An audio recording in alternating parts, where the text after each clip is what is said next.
The me bounce thing,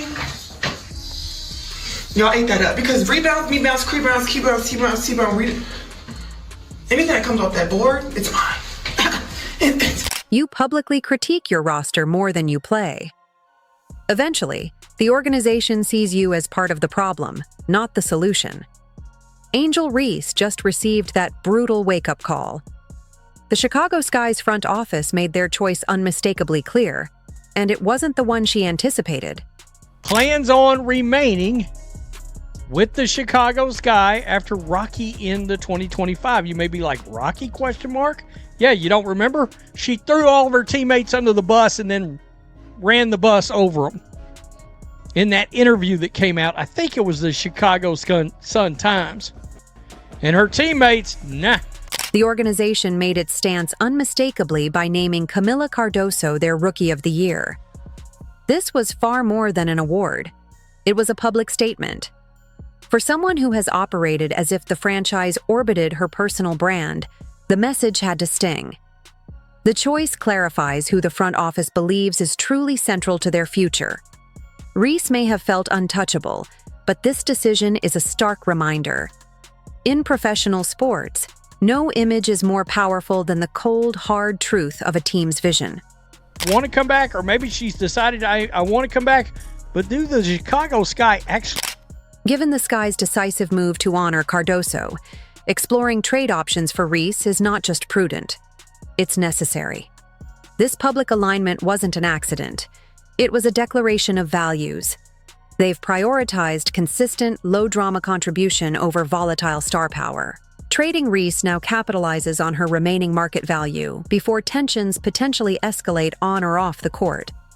It allows Chicago to build more cohesively around Cardoso's proven team-first mentality.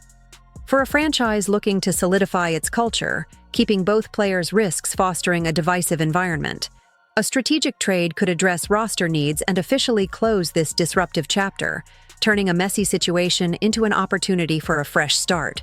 This right here, Camila Cardoso was named the Magellan Player of the Year, Chicago Sky. So she was named the Player of the Year right here for the Chicago Sky, right? 15 times Chicago Sky Player of the Game. All right, 6 times Chicago Sky Player of the Week, 2-time Chicago Sky Player of the Month. I love this particular statistic. 40 games played. Woo! A lot can be taken from the 40 games played statistic, right? Because let's be honest, here's Angel. With only 30 games played, Reese's public critique of her teammates' talent was a staggering miscalculation. The timing of the Sky's announcement, immediately following her media tour, was a masterclass in brutal retaliation. It directly refuted her implied authority. Imagine being a teammate. After years of professional dedication, a player questioning your place openly, despite her own offensive inconsistencies, brands the entire roster as inadequate. This move by the front office wasn't just about honoring Cardoso's superior availability and production. It was a definitive statement that such public divisiveness has no place in the foundation they are building. The Chicago Sky front office was questioning the injury themselves. Would they admit that? Of course, never. Well, Rhodes, are you saying that Angel wasn't hurt? No. I'm just saying maybe they gave it the fuzzy eyeball just a little bit. In light of the fact that the team was bad, second year in a row, precedent from the rookie year and unrivaled of just stopping, not playing anymore. Her decision to double down publicly was an astonishing lack of self-awareness. Declaring herself an unofficial recruiter while the season's wounds were fresh wasn't just bold, it was corrosive. Wanting a better roster is natural, but publicly scapegoating teammates, especially while leading the league in turnovers, redefines audacity. This wasn't a private gripe, it was a direct broadcast to the locker room that she deemed them insufficient. Such actions fracture trust and team chemistry irrevocably. For a front office committed to a sustainable culture, this move transforms Reese from a foundational piece into a potential liability they can no longer afford to build around. She did refuse to go in games. Hey, I'm just saying. She just kind of played them when she said, oh, I guess I got to go back because I'm under contract. Like, she don't want to be there. The organization's pivot is now unmistakable. By publicly honoring Camila Cardoso as Rookie of the Year immediately after Reese's media tour, the Chicago Sky sent a message more powerful than any trade rumor. They value consistent, low-drama contribution over volatile star power. This stance is justified. Reese's decision to publicly critique teammates, including questioning the reliability of a champion like Courtney Vandersloot, demonstrated a stunning lack of self-awareness and leadership. Forcing a veteran to defend her commitment in the press doesn't just damage chemistry, it incinerates it. Furthermore, this came after the front office specifically acquired veteran Ariel Atkins to address the very stability Reese had demanded, making her public complaints a direct rebuke of their investment in her. The chasm is clear. Cardoso delivered availability and steady production. Reese delivered turnovers and public spectacle. For a team building its culture, this isn't a close call. Exploring a trade for Reese is the logical next step. It allows Chicago to solidify its identity around Cardoso's team-first example, capitalize on Reese's remaining market value before it potentially diminishes, and turn a disruptive situation into future assets. Keeping both risks, perpetuating a divisive environment. The Sky's brutal announcement timing shows they're ready to make the tough, necessary decision to move forward. This is making a lot of noise right now as the Chicago Sky have put this out. Now, this is from the Chicago Sky. Another one, thank you. Camila Cardoso has been named the Player of the Year, 40 games played, 15 times Player of the Game, 6 times Player of the Week, 2 times Player of the Month. Congratulations, Camila Cardoso. Okay, and then they had this for her. The fallout extended far beyond the locker room, causing veteran players across the league to question Reese's fundamental understanding of leadership. By publicly undermining her teammates, especially a respected champion like Courtney Vandersloot, she didn't just damage her own team's morale, she broadcast a red flag to every potential free agent. What elite player would willingly join a star who openly scapegoats her roster with the season on the line? Reese essentially announced she wanted to play instead of her teammates, not with them, shattering any possibility of the unified trust required for a title. This perception was compounded by her mysterious, poorly communicated absence during the critical final playoff push. As the Sky fought for contention, her injury status became an opaque saga. First a back issue, then a vague day-to-day limbo lasting weeks without clear medical updates. This lack of transparency, juxtaposed with her public critiques, painted a picture of a player disengaged from the collective struggle. It wasn't just about missing games. It was about abandoning the fight without explanation, while simultaneously blaming those left in the trenches. This combination of public divisiveness and perceived unreliability forces the front office's hand, making a trade not merely a tactical choice, but a necessary step to restore credibility and attract the very talent they need to build a contender. What Angel Reese had to say. I'm not settling for the same shit we did this year. Oh boy. Reese told the Tribune, we have to get good players. We have to get great players. That's a non-negotiable for me. I'm willing and wanting to play with the best. And however I can help to get the best here, that's what I'm going to do this offseason. So it's going to be very, very important this offseason to make sure we attract the best of the best, because we can't settle for what we have this year. The organization's decisive move to honor Camila Cardoso was a public severance from Angel Reese's tumultuous tenure, transforming her from a cornerstone into a clear liability. The chaos she generated was systemic.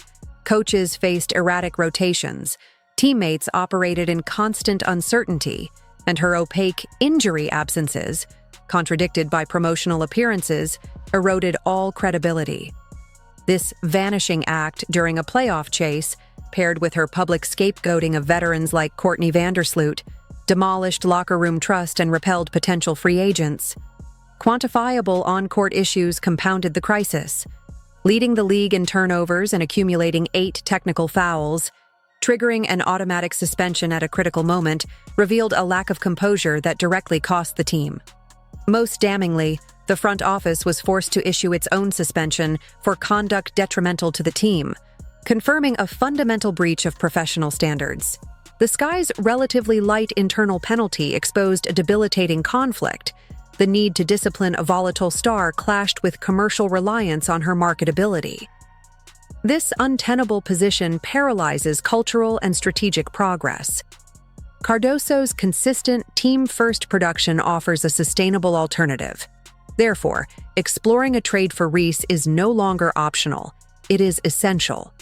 Moving her would allow Chicago to finally solidify a unified identity, capitalize on her remaining value, and build a credible future around accountable leadership, freeing the franchise from a cycle of self-inflicted drama. The Rookie of the Year announcement was the declaration. A trade must be the conclusion. We need great players, and I don't know what that will attract that.